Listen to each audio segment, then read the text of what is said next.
नमस्कार, मैं मिनल। Daily news में आप सभी का स्वागत है। तो चलिए नजर डालते हैं आज के कुछ मुख्य समाचारों पर। महाराष्ट्र की नगरपालिका समेत स्थानीय निकायों के चुनाव को लेकर सर्वोच्च न्यायालय का एक अहम आदेश आया है।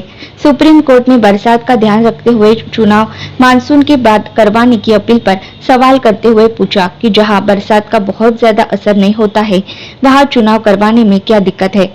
इसलिए सुप्रीम कोर्ट ने विदर्भ और मराठवाड़ा में स्थानीय निकायों को चुनाव तुरंत करवाने को कहा है। मुंबई और कोकण जैसे क्षेत्र जो बरसात से बहुत ज्यादा प्रभावित है, वहां नगरपालिका और बाकी स्थानीय निकायों के चुनाव मानसून के बाद करवाए जाए।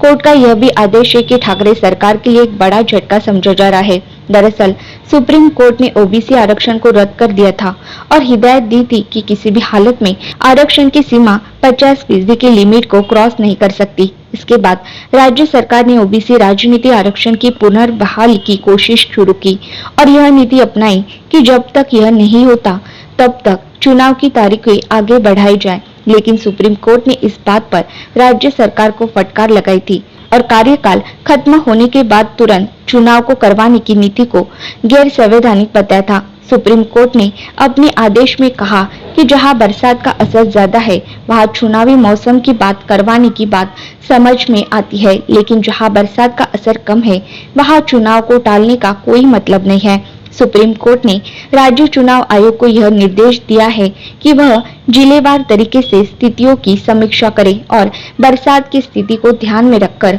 चुनाव की तिथियां तय करे। सुप्रीम कोर्ट ने 4 मई को राज्य चुनाव आयोग को चुनाव प्रक्रिया शुरू करने का आदेश दिया था।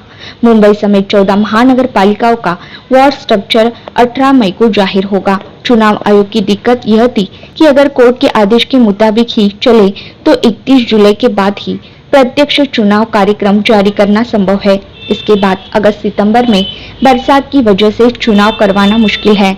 ऐसे में अक्टूबर में ही चुनाव करवाए जाएंगे। पर कोर्ट ने आज आदेश दिया है कि जहां बरसात का असर नहीं है, वहां चुनाव करवाए। अभी जहां बरसात का असर ज्यादा है, वहां बाद में चुनाव करवाए जा सकते हैं।